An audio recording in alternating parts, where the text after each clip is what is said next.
Ashimwe cyane aba Yesu, turabakiriye cyane kandi tunejejwe no kubana namwe muri gahunda yacu nziza yo kwiga Bibiliya, Bible Study. Ni gahunda twiyemeje kubera ko twamenye neza yuko ijambo ry'Imana rigira umumaro kandi ko na Bibiliya dukangurira kurigwiza mu mitima yacu. Tubifurije weekend nziza rero. Weekend nziza. Yego. Hanyuma turi kumwe na Madame Fabiola. Ibwire abadukurikiye unabasuhuze, uvuze izina rimwe ariko wivuge yombi. Haleluya. Amen. Yesu ashimwe cyane. Nitwa Fabiola uw'umucyo. Yeno umutware wanjye. Imana yampaye. Mana ishimwe. Amen. Yego Fabiola, turakwakiriye, twishimiye kubana namwe muri gahunda yacu ya Bible Study. Hanyuma Imana ishimwe bene data, reka mbabwire ni ibintu byiza, ni umugisha ukomeye, ntago bigira uko bisa kuba tubonye umwanya wo kwiga ijambo ry'Imana. Buriya kimwe mu bintu dukwiriye kumenya tukazirikana, Bibiliya ni ijambo ry'Imana, yanditswe n'abantu b'Imana ariko ubutumwa babuhawe buturutse ku Mana. Ntabwo ari ibitekerezo by'abafilozofe cyangwa abandi banditsi b'abahanga. Bibiliya ntabwo yanditswe na Shakespeare. Bibiliya ntabwo yanditswe n'abandi banditsi tuzi wenda b'abahanga bandikaga ibitekerezo byabo. Bibiliya ni message yaturutse ku Mana, ni ubutumwa Imana yatwandikiye. Ni inkuru nziza y'urukundo y'umwami wacu Yesu wadukunze akatwitangira. Ni ijambo ry'Imana. Rero kubera ko Imana iri hejuru cyane, irirengeye, iraturuta, ntabwo dusa nayo, iraturenze. Ntabwo Imana ntigira itangiriro, ntigira iherezo.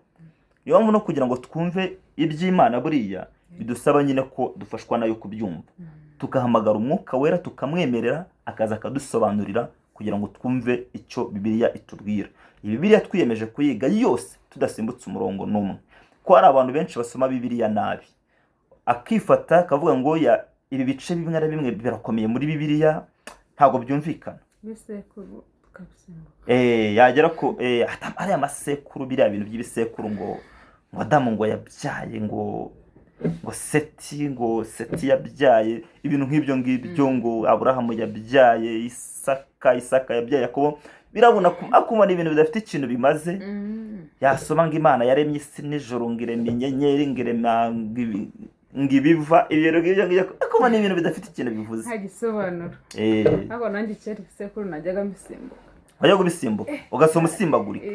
Ntabwo urushobora gukora. Narabisomaga nkumva ntacyo ndi gufatamo. Abona wapi.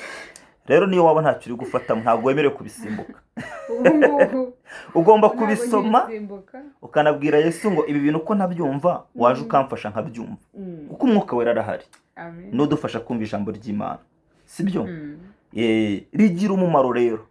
Buriya nkubwire Fabiola, ijambo ry'Imana uzi ko Yesu yarivuzeho. Yesu yaravuze ngo umuntu wese wubaka ku ijambo ry'Imana ngo ameze nk'umunyabwenge wubatse inzu ye ku rutare. Urumva? Ngo imvura n'ibiki n'imiyaga n'imivu niyo byaza bikikubita kuri uwo muntu ntibishobora kumuhirika. Kubera iki? Yubatse ku rutare. Fondation ye ni ijambo ry'Imana. Umuntu wubatse ku ijambo ry'Imana ameze nk'umunyabwenge wubatse inzu ye hehe? Ku rutare. Imana ishimwe cyane. Ngo ariko wubatse ku bindi bintu byose bitari ijambo rya Kristo, iyo nzu ngo ibimeze nk'iyubatse ku ki? Ku musenyi. Bivuze ngo imvura ije, imiyaga ije bikikubitaho, iyo nzu igira gute? Irahirima. Ngo irarindimuka. Kugwa kwayo rwose nta gisigara. Kubera iki? Umusingi ntufashe. Wenda abakristo benshi bagiye bubaka ku bindi bintu bitari ijambo ry'Imana, biragwa, bigira gutya bikabatenguha akabarahirimye. Wenda akifata akaba yubatse nko ku buhanuzi wenda butari bw'ibinyoma n'urugero, byaza byamukubita akabarahirimye wese akarindimuka. Sura ni nk'ibihe bintu byahita bituma nyine umukristo ahirima. Ibibazo, ibigeragezo. Umuntu ashobora kuza akakubwira ngo Imana izakora ibi atari yo yabivuze. ari amarangamutima cyangwa ari ikindi. Kubera ko utashinze ubuzima bwa gikristo ku ijambo ry'Imana ukabishingira ku yereka rya kana ushobora kwibeshya no kuvangirwa no gutana, ubwo nyine ukaba urahirimye. Kubera iki? Wubakiye ku bintu bitari ijambo ry'Imana. Ni biki se bigaragaza ko umukristo yahirimye? Ku bantu badukurikiye baduteze amatwi bazumva iki kiganiro, iyo umuntu asigaye noneho abayeho ubuzima butagengwa n'Imana, ibyiringiro bye bikaba ntibikiri Yesu, uwo muntu aba yarahirimye. Umuntu wese ibyiringiro bye bitari muri Yesu aba yaraguye. Ibyo kandi bizana ibyaha, bituma umuntu atakaza ibyiringiro, bituma nyine kugwa, umuntu akagwa karambarara, ugasanga rwose yarapfuye. Hari itorero Imana yigeze kubwira ngo ufite izina ry'ukuriho ngo ariko ngo uri intumbi. Umuntu nyine akagenda agapfa mu maso y'Imana. Kubera erega no mu buzima busanzwe, ese Fabiola, ubu ngubu ubayeho utarya ibiryo bisanzwe, wamara igihe kingana gute utarapfa? Ubaye umuhanga, abiyirije igihe cyinshi njya numva mu mateka no muri Bibiliya ni iminsi 40. Ntabwo nigeze numva wasenze ngo arenze iminsi 40 nta kintu ashyira mu nda. Ubwo bivuze ngo ni ukwezi n'iminsi 10. Ariko se muri twebwe ubundi ni bangahe bayigezaho iyo minsi? Ndakubwiye ngo ushobora kumara igihe kirekire utarya ugapfa. Nikoro umaze n'igihe kirekire utarya ijambo ry'Imana mu buryo bw'umwuka, ugenda unanuka gahoro tukazageraho tukakubura, ukagenda buheriheri. Kubera iki? Kutarya. Iri rero ni ijambo ry'Imana, ni umutsima utera imbaraga, sibyo? Yesu yaravuze ngo umuntu ntatungwa n'umutsima gusa, ngaho ugatungwa n'amagambo yose ava hehe? Mu kanwa k'Imana. Amagambo ava mu kanwa k'Imana, haleluya, niyo adutungira ubugingo. Imana ishimwe. Rero tugiye kwiga Bibiliya, nongere mbisubiremo. Umva, iteka Paulo yandikiye Abakolosai arababwira ati mureke mbabwire ijambo rya Kristo ngo ribe muri mwe rigize gute? Rigwiriye. Urumva? Ngo ijambo rya Kristo ribe muri mwe rigwiriye, ngo kandi rishinze imizi mu mitima yanyu. Bivuze ngo tugomba kubaho ariko ijambo rya Kristo rigwiriye muri twe, rishinze imizi mu mitima yacu. Haleluya. Ubwo nibwo buzima umuntu wa Kristo akwiriye kubaho. Ino channel yacu dukoraho bino biganiro yitwa ba Yesu. Abantu bizeye Yesu, bazi ko Yesu ari we mwami wabo n'umukiza, bazi ko ari we bacunguje amaraso, biharye ibyaha bakava mu byaha bakemeza kumukurikira, kandi bakizera ko bafite ubugingo buhoraho kubwo kwizera Yesu. Bakaba bazi neza, bahamya neza ko badashidikanya bafite ibyiringiro byo gutaha ubwami bw'Imana. Kubera iki? Bari muri Yesu. Kubera iki? Ibyiringiro byabo biri muri Yesu. Ari umuririmbyi waririmbye ngo nkifite Yesu nta wamunyaka. Urumva? Barakizera Yesu. Abo bantu tuzakomeza kwigana na ijambo ry'Imana kugira ngo dufatanye nabo gukura. Haleluya. Rero mwene data dukurikiye, Imana iguha umugisha. Hanyuma Fabiola, ugiye kubanza usenge. Urumva? Kubera ko rino jambo ry'Imana riraturuta. Ntabwo tuzi igihe Imana yabereyeho, n'iyiteka ryose urumva yahozeho, iriho, izahoraho. Bivuze ngo n'ijambo ryayo rero ni iry'iteka ryose. Yesu yigeze kuvuga ngo ijuru n'isi ngo bizashira, ngo ariko amagambo yanjye yo ngo ntazashira. Haleluya. Ibindi byose bizashira, ariko ijambo ry'Imana ntizagira gute? Rizashira. Ryavuzwe n'Imana ikomeye, rivugwa n'Imana ihoraho. Iri ngo ni umutsima udutunga, ngo ni umucyo umurikira ibirenge byacu kugira ngo tudasitara. Imana ishimwe cyane. Senga rero uhamagara umwuka wera, sibyo? Kugira ngo azadufashe kuryumva. Ntabwo twe twaryumva atari udufashije, ntabwo twarisobanukirwa atari uridusobanuriye, ntabwo twamenya ikintu Imana yashakaga kuvuga. Umwuka wera we uzi biri mu mutima w'Imana, ataje ngo abidusobanurire. Imana tugire neza cyane. Senga uhamagara Imana, uhamagara umwuka wera abane natwe muri uyu mwanya, kugira ngo mwene data dukurikiye natwe twese dufashirize hamwe mu ijambo ry'Imana. Imana ishimwe cyane. Amahoro ya Yesu Kristo abane namwe mwese mudukurikiye, yaba abari hafi, abari kure, mwese Kristo abaho umugisha cyane. Kandi tuboneyeho no kubifuriza weekend nziza. Muhirwe mu izina rya Yesu. Amen. Amen. Mana turagushimye. Urakoze Yesu. Tugushimiye kuri kumwe natwe. Haleluya. tugushimiye kuri Imana y'amahoro, umucunguzi wacu. tugushimiye iby'imbaraga zawe, tugushimiye iby'amaboko yawe magari, tugushimiye imirimo n'ibitangaza uhora ukora, tugushimiye uburinzi bwawe udahwema kuduha, tugushimiye amahoro menshi atemba uduha, twebwe tutayakwiriye, tutari beza, tutakiranutse cyane, tudafite ikiguzi cyo kwiyagura, dore ko nta n'icyo twabona. Turagushimye kubw'urukundo rwawe rwiza, turagushimye ko watugeze abana mu rugo, turagushimye ko wadukuye kure cyane, kure mu byaha, kure aho tutari kukumenya, aho tutari kukumva, ukatwiyegereza, ukadutoza, ukatwigisha, tukarushaho kukumenya no kugusobanukirwa, kandi rwose twararyohewe, twumva ari byiza, twaranyuzwe. Niyo mpamvu na n'ubu duhari, niyo mpamvu na n'ubu twifuza ko n'utarakumenya kumenya, niyo mpamvu twifuza ko n'urigushidikanyaho agusobanukirwa neza. Mu izina rya Yesu rifite imbaraga, tuje mu mwanya w'umurimo wawe, tuje muri uyu mwanya wo kugira ngo ijuru rikomeze ryunguke. Mu izina rya Yesu rifite imbaraga, turakwinginze cyane ngo ubane natwe. Ijambo tugiye kwiga ntabe twebwe twavuga ibitari byo, twebwe twavugishwa nk'abana b'abantu, ariko dusabye umwuka wera abane natwe dutangiye, umwuka wera abane natwe mu byo tuganiraho, umwuka wera abane natwe mu byo turi bwige, mu byo dusoma. Umwuka wera dusure, atuganirize, atwongorere, atwibutse. Mu izina rya Yesu iri jambo ryawe rigere kure, iri jambo ryawe rigere ku mitima ya benshi, kandi rihindure. Reka ribe ijambo rihindura, reka ribe ijambo ry'imbaraga, reka ribe ijambo ritanga umusaruro mwiza. Mu izina rya Yesu rifite imbaraga, turakwinginze cyane, turagutumiye cyane, turaguhendahenze cyane. Imitima yose iri kure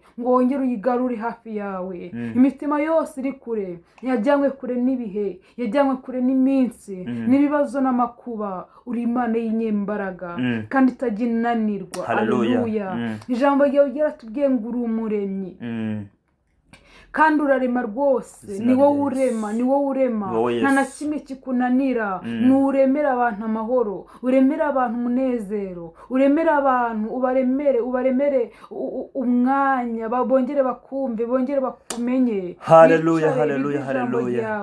Ubagarure hafi cyane, turakwinginze cyane. Ababuze amahoro, ababuze gutekana, ubahe gutekana, kuko uri Imana ivuga bikaba, kandi wategeka bigakomera. Urakoze,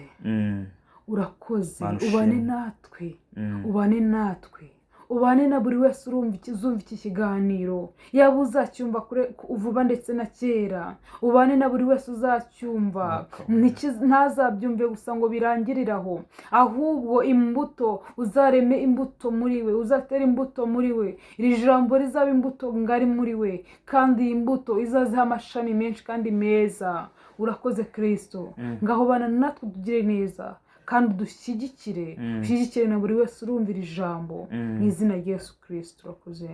Amen. Imana iguhe umugisha, urakoze kudusengera. Reka rero dukomeze n'ubundi n'ijambo ry'Imana. Rero ushobora kuba uri wenyine, bumbura Bibiliya yawe. Ushobora kuba uri kumwe n'abana bawe, mwicaranye muri salon, mubumbure Bibiliya zanyu. Ushobora kuba uri kumwe n'umufasha wawe, nk'uko ndi kumwe na Fabiola. Bumbura Bibiliya yawe, aho uri hose, uko uri kose, Imana ntirobanura ku butoni. Igukunda uri umwe, igukunda uri wenyine, igukunda ufite umuryango, igukunda utawufite, igukunda unezerewe, igukunda ubabaye, igukunda uri mu bigeragezo, igukunda uri mu mahoro, igukunda uri umunyantege nke, igukunda uri umunyembaraga. Bumbura Bibiliya yawe, ubundi tuganira ijambo ry'Imana. Fata umwanya ubumbure Bibiliya yawe. Fabiola, tugiye gusoma hehe uyu munsi? Uyu munsi turasoma Itangiriro igice cya mbere, turahera ku murongo wa 14 tugeze ku murongo wa 25. Itangiriro igice cya mbere, turahera ku murongo wa 14, murongo wa 14 tugeze ku murongo wa 25. Mwene data, fata Bibiliya yawe, ujye mu Itangiriro igitabo cya mbere. Tuzayisoma tudasimbuka umurongo n'umwe, niko twavuze. Ubu tugeze ku wa 14, turakomeza tugeze ku 25. Hanyuma ngiye gusoma turangiza turitegereza aya magambo tugerageze kuyasobanukirwa ubundi twumve turebe n'uburyo twayashyira mu bikorwa mu buzima bwacu bwa buri munsi. Bibiliya uritegereza observation, wamara kwitegereza ugakora ugasobanura interpretation, kugerageza gusobanukirwa ya magambo bifashijwe n'Umwuka Wera, hanyuma wamara kuyasobanukirwa noneho tukareba uko tuyashyira mu bikorwa muri iki gihe cyacu cy'uyu munsi. Icyo tukita application. Bivuze ngo kwiga Bibiliya ni ibice bitatu: observation, interpretation, application. Ni ukwitegereza, ni ugusobanukirwa, hanyuma tugashyira mu bikorwa ibyo twumvisha. Ibyo bintu bitatu muri Bible study mu kwiga Bibiliya biba bihagije. Witegereza ibyo tugiye gusoma, dusome witegereza. Niturangiza gusoma turasobanukirwa aya magambo, nitumara kuyasobanukirwa turaganira uko tugiye kuyashyira mu bikorwa mu buzima bwacu bwa buri munsi. Nibyo bintu bitatu gusa. Murumva ko Bible study ntabwo igoye. Kwiga Bibiliya ni ibintu byiza cyane kandi byoroshye. Imana ishimwe. Twagiye munyemerere nsomeye mwebwe mukurikiye. Itangiriro ni igitabo cya mbere cyanditswe na Mose, hanyuma cyitwa Itangiriro. Turahera ku murongo, ni igice cya mbere dusoma uyu munsi, turahera ku murongo wa 10 na kangahe? Wa 14 turageza ku 25. Twagiye. Imana iravuga iti: mu isanzure ry'ijuru habeho ibiva bitandukanya amanywa n'ijoro, bibereho kuba ibimenyetso no kwerekana ibihe n'iminsi n'imyaka. Bibereho kuvira mu isanzure ry'ijuru kugira ngo bivire isi, biba bityo. Imana irema ibiva bibiri binini, ikiva kinini cyo gutegeka amanywa n'igito cyo gutegeka ijoro. Irema n'inyenyeri. Imana ibishyira mu isanzure ry'ijuru kugira ngo bivire isi, kandi bitegeka amanywa n'ijoro, bitandukanye umucyo n'umwijima. Imana ibona ko ari byiza. Buragoroba buracya, uwo ni umunsi wa 4. Imana iravuga iti: amazi yuzuremo ibyigenza byinshi cyane bifite ubugingo, kandi inyoni n'ibisiga biguruke mu isanzure ry'ijuru. Imana irema ibifi binini byo mu nyanja n'ibintu byose byigenza bifite ubugingo. Amazi biyuzuramo nk'uko amoko yabyo ari. Irema n'inyoni n'ibisiga byose nk'uko amoko yabyo ari. Imana ibona ko ari byiza. Imana ibiha umugisha iti: mwororoke, mugwire, mwuzure amazi yo mu nyanja, inyoni n'ibisiga byororoke ku isi. Buragoroba buracya, uwo ni umunsi wa 5. Imana ishimwe. Tugeze ku munsi wa kangahe wo kurema? Uko mubibonye ku murongo wa 25. Urabona ari umunsi wa kangahe Fabi? Yego. Ni umunsi wa kangahe tugezeho ku murongo wa 25? Umunsi wa 5. Imana ishimwe. Uyu munsi rero muri Bible study yacu uyu munsi tugiye kwitegereza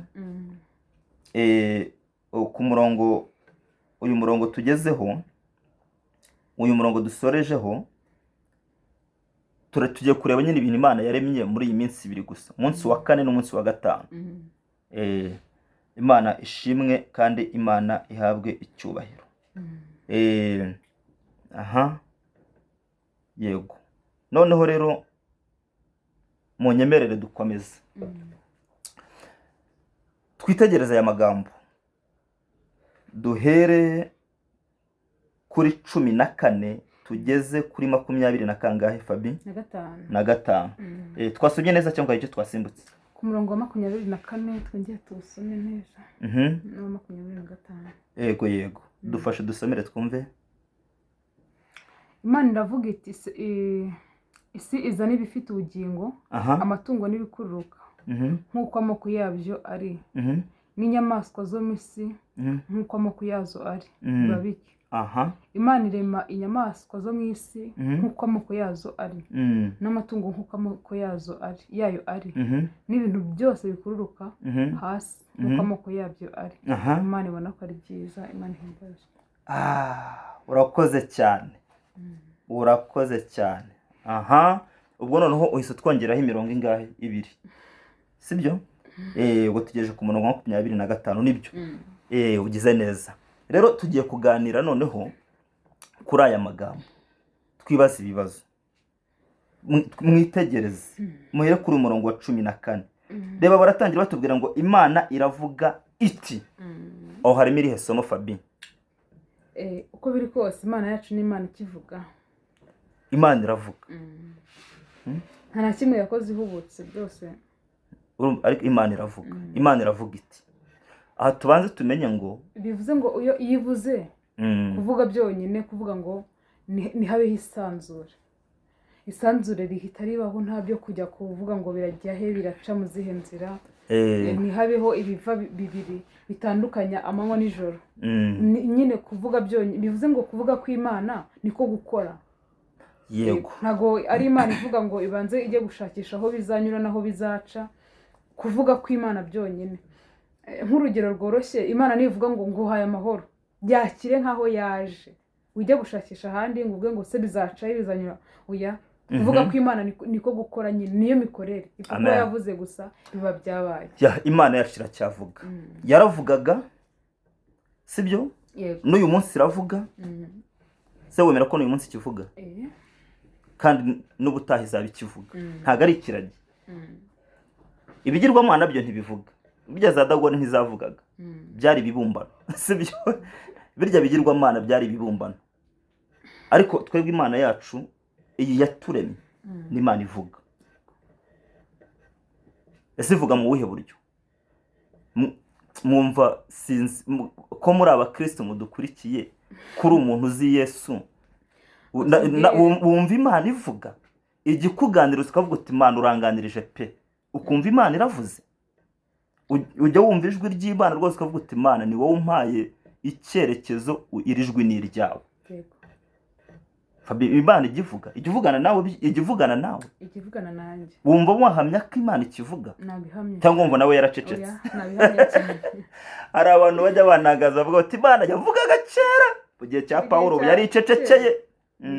Koko oya, yaracecetse. ntabwo ariko biri.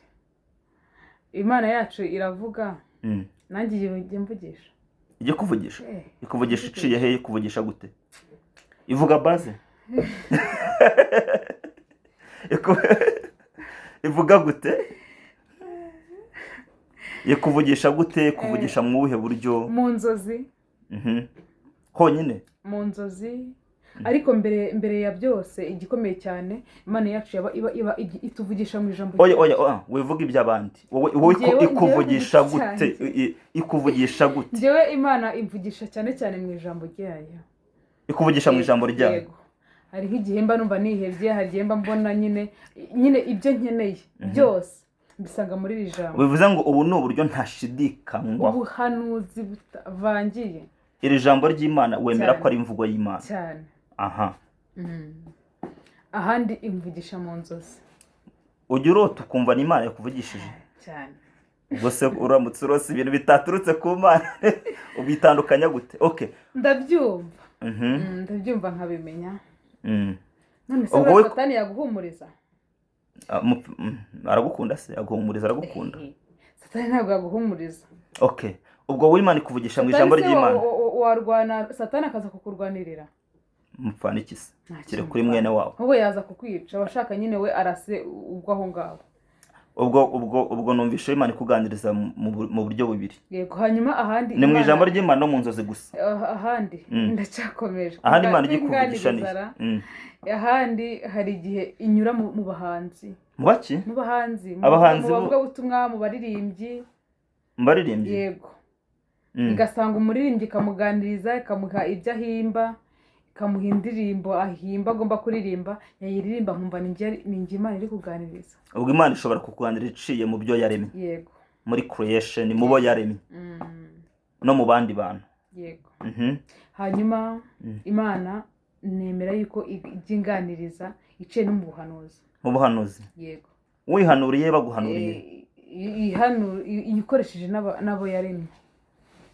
N'abantu bayo. Hari abantu Imana yagiye iha impano, ntago twese tubikora, nta nubwo buri wese nyine yahanura, ariko ica no mu bahanuzi. Wowe ujya ukuganira iciye mu buhanuzi?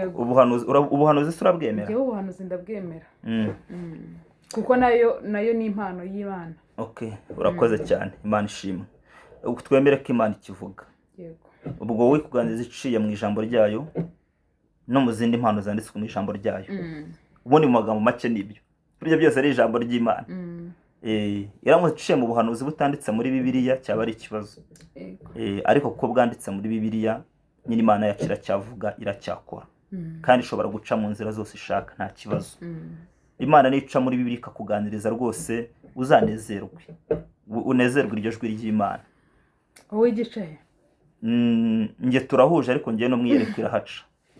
Yego, mu ijambo ry'Imana, mu buhanuzi, mu nzozi, mu mayerekwa, mu byo yaremye, mu byo Imana rwose iracyavuga. bivuze ngo niba n'ibyo yaguhaye tubwire. Yego, iramvugisha nkabyumva n'uyu munsi kandi dore iri biramvugisha iciye mu ijambo ry'Imana. Yongere ishimwe. Haleluya. Ngero nyine nemera ko za mpano zayo zose zigikora. Yego. Nta nimwe yigeze hagarara. Nicyo babwira nk'abantu bazi ko nyine ziriya ibitangaza gukiza abarwayi ni intege nke zabo. ni intege nke burya reka nkubwire, nubona utari kumva Imana ikibazo si Imana ni wowe. Kuko yaravuze ngo dore ugutwi kwanjye ntikwapfuye ngo nanirwe kumva, ngo n'ukuboko kwanjye ntikwaheze ngo nanirwe gukora. Sibyo? Ngo ahubwo ibicumuro byanyu n'intege nke zanyu nibyo bintera kubima amaso no kwima, ariko Imana yo iracyahari. Umuntu wese uzajya imbere y'Imana yishaka. Uko Mose yajyaga afata iminsi 40 akajya imbere y'Imana akamanuka arabagirana, n'undi wese uzagira uwo mutima wo gushaka Imana azayibona. Ni Imana ishakwa kandi ikabonwa. Haleluya.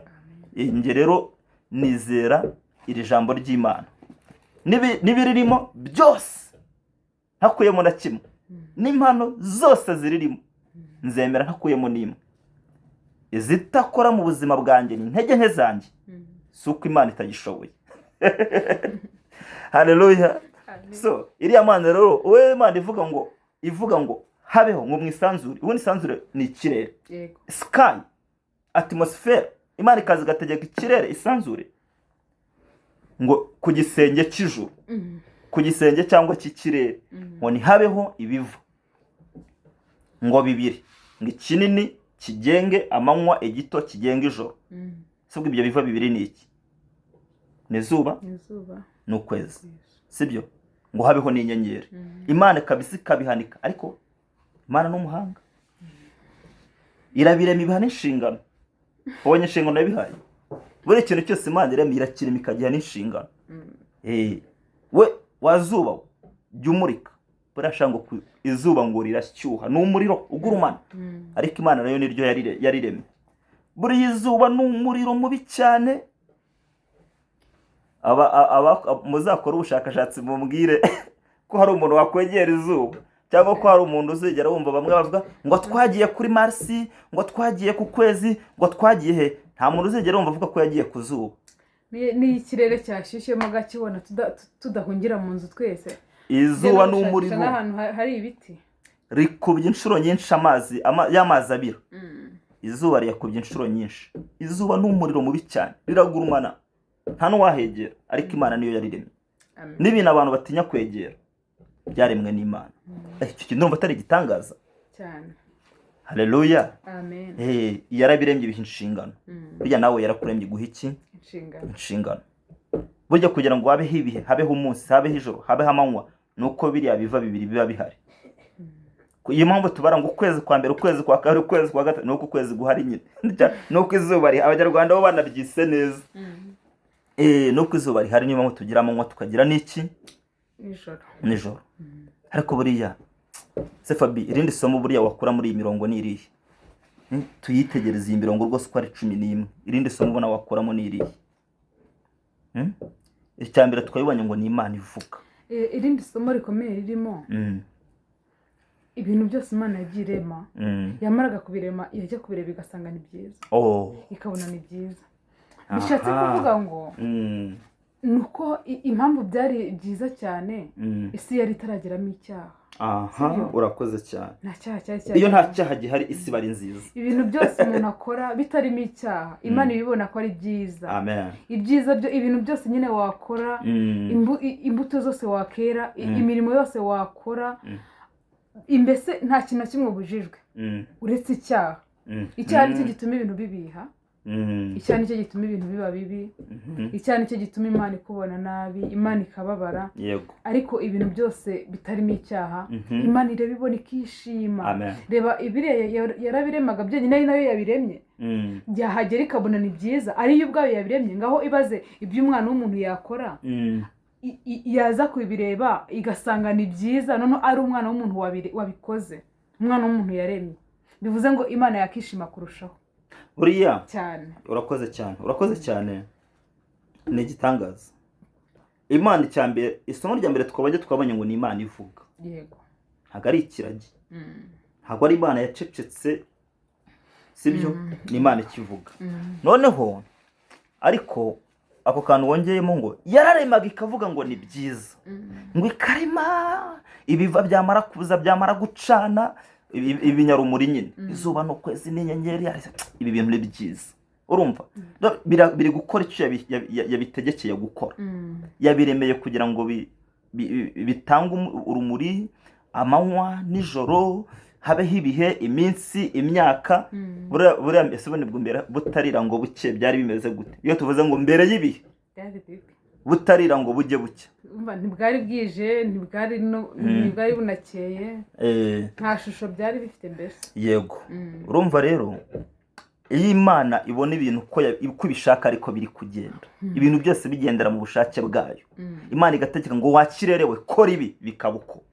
Urumva hano yageze ibwira amazi kora ibi, zana ibinyabuzima. Urumva ibinyabuzima bikaza, ariko Imana yacu itegeka amazi, anga amafi akazamo, imvubu n'ingona n'ibiba mu mazi byose bikaza, igategeka ikirere, ukwezi kukaza, ikategeka inyoni n'ibiguruka bikaguruka mu kirere, ariko ngo ikabona ni byiza. Kubera iki? Biri gukora icyo Imana yabiremeye, biri kugenda uko Imana ibishaka. Iyo wakoze cyane, iyo nta cyaha gihari, ibintu biba ari byiza mu maso y'Imana. Ubuzima bwawe Fabien, niba ujya buba butarimo ibyaha, ukaba urabizi ko wizera Yesu umwana w'Imana, wizera Yesu nk'umwami n'umukiza wawe, ukaba uri mu buzima butarimo ibyaha, sibyo, butarimo umwanda, butarimo ibinyoma, bitarimo ubusambanyi, bitarimo uburyarya, ubuzima butarimo uburiganya, butarimo ubugambanyi, butarimo amatiku, imyanda yose ikaba ntirangwa iwawe, ubuzima butarimo ubuhemu, butarimo kugira nabi, ubuzima butarimo bya bindi byose Imana yatubujije, buri mu rukundo, burimo imbuto z'umwuka, burimo umunezero, burimo ibyishimo, ubuzima butari ubwo guhungabanya abandi, butari ubwo kuzana umutekano muke, nyine ubuzima butarimo icyaha, ubuzima busa nk'uko Imana yabwifuzaga. Ngo Imana irabireba ikavuga ngo ni byiza. Ariko reka nkubwize ukuri, ntubona Fabien, burezi impamvu urugo rwacu ari rwiza ni uko rurimo Imana. Buriya urugo rubaye rutarimo Imana, ruba rurimo Satani. Urugo iyo rutarimo Imana burya ruba rurimo Satani. Niyo mwaba muri abantu b'abamisi n'abamisita, wowe ukaba uri misi w'isi, nanjye nkaba ndi misita w'isi, kabisa tukaba tubana turi abamisi b'ibitangaza mu buryo bw'umubiri, dufite urugo rutarimo Imana, ndakurahe twaba ducumbikiye Satani, twajya twirirwa turwana, twaba ducumbikiye Satani akatubera umwami, ubundi tukajya duhura, ubundi nakureba nkavuga ngo washitaniwe, washitanikazi we, nawe wakwegera uti wa dayimoni we y'umugabo. Ubuzima butarimo Yesu ni umwanda, mbabwire bene data. Uzi ngo twaba turi abakwe n'abakazana bashitani. Aha, umva nawe, ubuzima butarimo, iyo udafite Yesu buri umwana wa Satani. Urumva ni ubuzima bubi, ntushobora kugira umunezero uri mu bintu bitarimo Yesu. Ibintu byose kandi bitarimo Yesu ni ibintu byose bigenda uko Imana itabishaka. Ariko icyo nkundira hano rero mu kurema, Imana iraza igategeka ikirere ngo wakirerewe, ngo muri wowe habemo ibiva, izuba, ukwezi, inyenyeri, bikabaho. Urumva Imana ikaza igategeka ikirere ngo habonekamo inyoni, ibiguruka bibona aho biguruka. Urumva igategeka inyanja, amafi aze akaza, byose bikabaho, bikajya bigenda nk'uko Imana ibishaka. Yarangiza ikavuga ngo ibi bintu ni byiza. Amen. Ahantu nsengera hari umubyeyi nkunda, ni umupfakazi, ni muri babandi jenoside yamumazeho abantu bose, n'abana be n'umugabo, nta muntu n'umwe agira, yihagarariye gutya wenyine, ariko Yesu yaraje amuha agakiza, arangije aramuhumuriza, amwomora umutima. urumva akunda Yesu. Noneho iyo twagiye gukora isuku ku rusengero aba ahari iteka ryose, aba ahari. Akajya ajya kubona ngo Marike reka nkubwire ngo Imana yacu burgize ibintu byiza, ngo Imana yacu ikunda ibyiza, ngo ubu ndashaka gukoropura urusengero rwayo, ngo nkagera nkakoropa hariya mu bwiherero, ngo ku buryo umuntu uzaza akahica ngo azajya ahereza Imana icyubahiro, akavuga ngo hakozwe n'umuntu w'Imana. We akunda Imana, ngo yumva ngo Imana ikwiye ibyiza, ikwiye no kuba heza kubera izi ibyiza. Urumva rero Imana ngo yararemaga ikavuga ngo ibi bintu ni byiza kweri. Haleluya. Buri Imana ishobora kuza ikavuga ngo Fabiola uburyo ubanye n'umugabo wawe ni byiza, ishobora no kuza ikavuga ngo uburyo ubayeho ni bubi. Kubera iki? Imana izi byiza. Nkwifurije kubaho mu buzima Imana rero ikabona ni bwiza. Haleluya. Tekereza Imana ikaza ikareba ubuzima ubaye ikavuga ngo ni ukuri ni byiza. Kandi kugira ngo bibe byiza nuko bari ibintu biba birimo kwizera Yesu, kwihana ibyaha no kubivamo. Icyo gihe ubayeho mu buzima Imana rero ikavuga ngo ni bwiza. Ubuzima bwose burimo Yesu imbere y'Imana, Imana iravuga ngo ni bwiza. Sibyo? Ibyaremwe byose iyo biri kugenda uko Imana ibishaka, Imana iravuga ngo ni byiza. Haleluya. Ariko se reka nkubaze, iyi mirongo ikindi kintu yatwigisha ni iki? ikindi kintu gikomeye kirimo muri iyi mirongo twize, Imana izi ikibanza. Gute izi ikibanza? Izi gikwiriye kubanza, ntabwo ushobora gucurikiranya ibintu. Oya, Imana izi igikwiye kubanza. Ntabwo Imana yari kurema amafi itarabanza kurema inyanja y'aho amafi azajya, itarabanza gushyiraho amazi aho amafi azajya, kuko amafi iyo ajya hasi ku bushyuhe yari guhita apfa. Amafi yaba imusozi ahantu hatari amazi. Ubwo kugira ngo kuko Imana izi ko amafi akwiriye kubaho. Nubwo Imana yari kurema umuntu ngo agume mu kirere gusa itarashyizeho isi. Izi ikibanza. Yego, Imana yacu nyine izi ikibanza. Hari igihe umuntu anyura mu bihe runaka, turi mu isi turabizi, yego, n'ababa bamerewe nabi bigoye turabahumurije ko Yesu atanga ihumure. Ni ukuri pe, mukomere, Imana irahari. Yego, ariko Imana izi ikibanza. Ndumva aricyo twabwira abantu muri iyi weekend kugira buri wese abitekerezeho, ndetse no mu yindi minsi yose n'ikindi gihe cyose, guhera uyu munsi. Arabazakurikira iki kiganiro atari muri weekend, guhera uyu munsi tubivuze, kugira ngo buri wese azumve kino kiganiro, azumve ko Imana izi ikibanza. Urakoze cyane. Kubera yuko hari ibyo twebwe turirira tuvuga ngo kuki Imana ibi ngibi bitabikoze, hari igihe wenda nibiguha bitaragenda neza, kandi ifite ibyo yagombaga kubanza, kugira ngo ibingibi yagombaga kubanza nimara kubikora ihita izana nto bya bindi uri gushaka mu gihe cya nyacyo. Imana ishimwe. Imana yari izi ko hakwiye kubanza kubaho isanzure, hakabaho ijuru n'isi, hanyuma kugira ngo izuba n'ukwezi n'inyenyeri bibone aho bihagarara. Sibyo? Cyane. Mbere yo kubirema yabanje kurema ibyo bizahagararaho. Mbere yo kurema amafi n'imvubu n'ingona n'inyamaswa zose zo mu mazi, yarabanje irema amazi. Mbere yo kurema inyamaswa yarabanje irema ubutaka, irema n'ibimera, kugira ngo bimwe bizabone ibyo birya. None se Imana none se wabona amata udafite inka? Nyine haba nta nka ziriho tukajya tubona amata? Yava he? Yarabanje irema inka, none izi nka ibona yuko nyine zikwira no kujya ziduha amata. Imana ni umuhanga. Ni umuhanga. Izi bibanza. Izo ni ingero z'utuntu tworoheje cyane. Nyine tworoshye tukwereka yuko na bya bindi urimo, na bya bindi ukeneye byose, na bya bindi uri kwifuza, na bimwe uri gusengera ugira ngo byaratinze, ugira ngo Imana yarabyibagiwe cyangwa yarabikwimye, ntabwo yabikwimye. Imana izi ikibanza.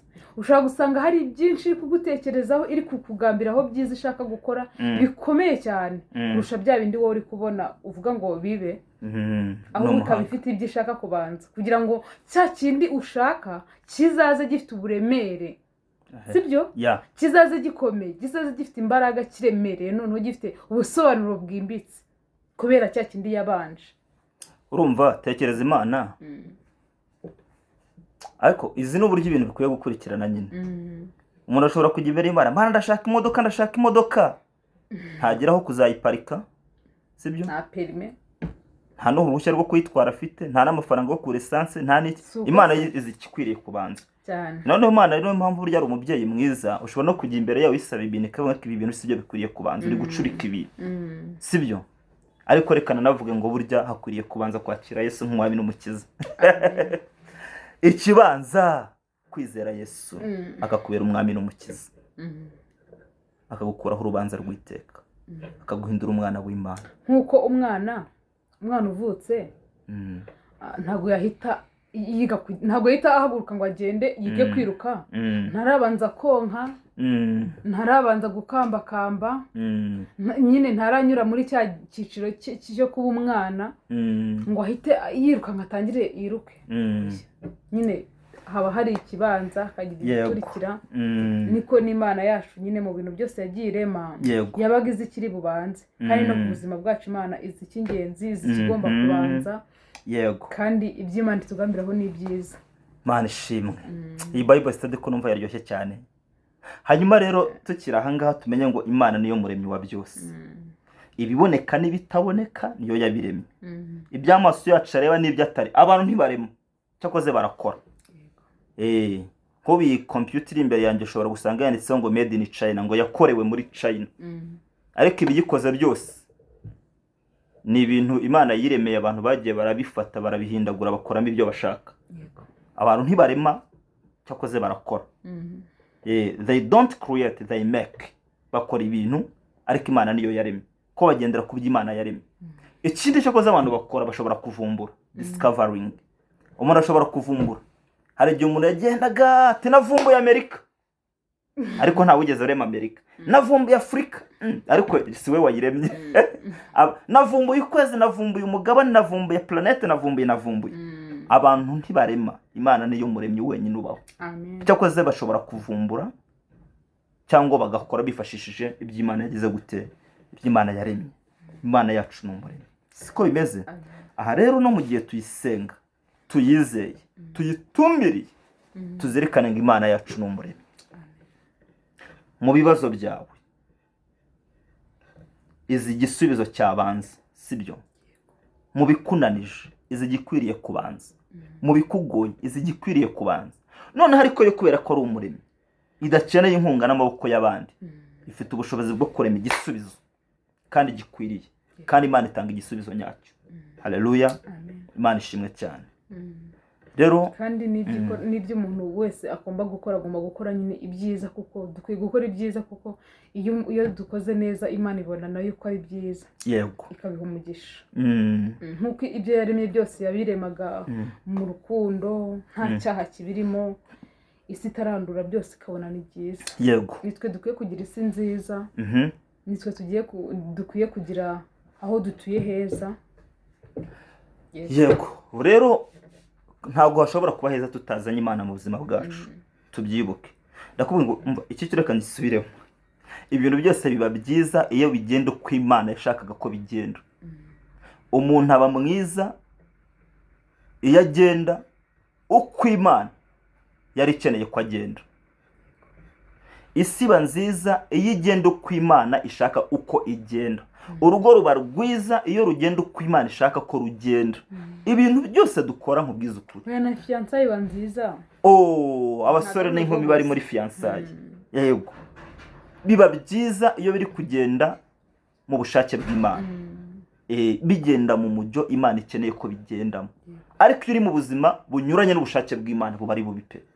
Niyo nk'ubwiza ukuri. Niyo wakwiga amashuri angana gute, iyo havuyemo Imana bihita biba bibi. Ntabwo biba byiza, kandi ikintu atari cyiza mu maso y'Imana, ubwo nyine icyo kintu si cyiza. N'isi yabikire bikabona ni cyiza. Iyo Imana ivuga ngo iki kintu ni kibi, ntabwo kiri kugenda uko nshaka ko kigenda. Imana idufashe tugendere mu bushake bw'Imana, dukora ibyo Imana ivuze ngo ni byiza, dukora ibyo. Ibyo uvuze ngo ni bibi tubireke, niyo twaba tubona ari byiza. Ariko kuba Imana ivuga ngo ibi bintu ni bibi, dukwiriye kubireka, kuba aho Imana ishaka, tukabaho Imana ishaka ko tugira gute, ko tuba tugakora ibyo Imana ishaka ko tugira gute, dukora. Mwakoze kubana natwe, reka dusenge. Mana ushimwe cyane kubw'iyi Bible study. Uri Imana nziza, uri Imana ikomeye. Ibindi byose ni ibiremwa, wowe uri umuremyi. Ntago abantu barema bavumbura ibyo waremye cyangwa bagakora ibindi bagendeye ku byo waremye. Uri Imana yacu bwite. uri Imana yadukunze tutabikwiriye, uduha amahoro yo mu mutima, uduhindura abana b'Imana, utubabarira ibyaha, uduhindurira identite, uduha indangamuntu nshya. Watugiriye neza niwongere ushimwe. Dufite umunezero mwinshi kuko dufite Yesu, dufite amahoro menshi kuko dufite Yesu, dufite ibyiringiro bizima kuko dufite Yesu. Kandi tukiri muri Yesu, tukimufite ngo nta wamutwaka, niko umuririmbyi yaririmbye. Tukimwizeye turashinganye. Haleluya, uhabwe icyubahiro Mana.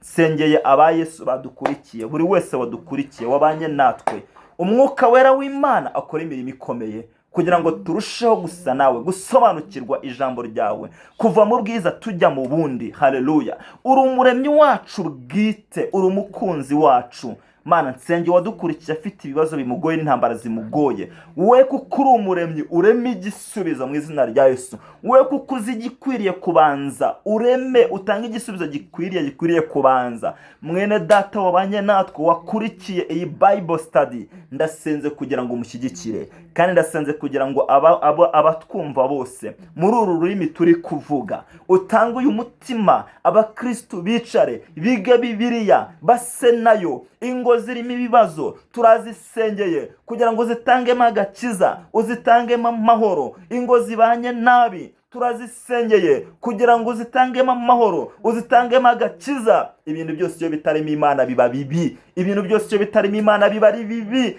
biba ari bibi, biba ari bibi. Niyo byaba birimo amafaranga biba ari bibi, niyo byaba birimo amashuri menshi biba ari bibi, niyo byaba birimo kumenyekana biba ari bibi. Ibintu byose iyo bitarimo Yesu biba ari bibi, biba ari bibi, biba ari bibi. Uturinde ibintu bibi, ibintu byose bitarimo Yesu, ibintu bitarimo agakiza, ibintu bitarimo umwuka wera, ibintu bigenda uko Imana itabishaka. Ubuzima nk'ubwo ntabwo tubukeneye. Uduhe kubaho mu buzima bwiza, kandi ubuzima bwiza ni ubuzima bugufite Yesu. Urakoze kumvisha gusenga kwacu. Umwuka wera akora imirimo n'ibitangaza, agirire neza imiryango y'abantu badukurikiye, abadukurikiye bari muri za divorce, turabihagaritse mu izina rya Yesu. Utange kubana neza mu miryango. Abadukurikiye bari gusubira inyuma mu byaha kubera ko batakiri kubona uko basenga mu buryo bumwe cyangwa ubundi, turabasengeye kugira ngo wongere ubabyutse. Abaguye bakava mu byizerwa, wongere ubabyutse. Abasubiye inyuma bagasubira mu byaha, wongere ubakangure, wongere ubaha Imana kukumenya. Abadukurikiye batarahura na Yesu ngo bakizwe, turabasengeye ngo ubahe kumenya Yesu no kumwizera, kuko abatakwizera bazarimbuka, ariko abakwizera n'abari muri wowe n'Abamana, abo bafite umugabane mwiza witwa ubugingo bw'iteka. Wakoze kubana natwe, wakoze kubana natwe muri Bible study. Ukomeze kudushyigikira. Ninde tuzakomeza uru rugendo uzaruduheremo umugisha, uzaruduheremo umugisha wawe, kandi umugisha ukomeye kuruta iyindi ni ukukumenya yewe Yesu. Uhabwe icyubahiro, umucunguzi w'ubugingo bwacu, umwami udukunda, umuvandimwe wacu Yesu wadukunze tutabikwiriye. Niyongera ashimwe kandi ahabwe icyubahiro mu izina rikomeye ry'umwami wacu Yesu. Urakoze. Amen, amen, amen, amen, amen. Mwakoze kubana natwe. Imana ibahe umugisha. Twanezerewe. Ukomeze ubane natwe. Bibiliya tuzayirangiza, nta murongo n'umwe tuzasimbuka, kandi bizakugirira umumaro. Ubuzima bwawe buzagenda burushaho gusa na Yesu. Tuziga iyi Bibiliya kugeza igihe tuzasa na Yesu by'ukuri. Yesu yaravuze ngo umwigishwa ngo birahagije ko asa n'umwigisha. Yesu abashaka ko dusa nawe uko yari ariho, akaba ari two dusa. Hakenewe abigishwa ba Yesu, dukwiriye kuba abigishwa nyakuri. Niyo mpamvu iyi cano yitwa aba Yesu. Haleluya. Wowe wayijeho ugomba kwinjira mu muryango w'aba Yesu, ukaba umuntu wa Yesu, usa na Yesu, ugenda nka Yesu, ukora nka Yesu, utekereza nka Yesu, ugambirira nka Yesu, upanga nka Yesu. Umva icyitegererezo cy'ubuzima bwawe, Yesu, Yesu, Yesu. Kuki ukora ibi niko Yesu abishaka, kuko ugenda gutya niko Yesu ankeneye, kuki utekereza gutya niko umwami wanjye Yesu abishaka, kuki wambara gutya niko umwami wanjye Yesu abishaka, kuki ubaho gutya, nyine ukabaho ubuzima buhesha umwami wawe Yesu icyubahiro. Imana iguha umugisha. Wakoze kubana natwe. Fabi, sezera umukunzi wacu wadukurikiye. Naho ubutaha. Turabakunda cyane. Imana ibaha umugisha. Mugubwe neza.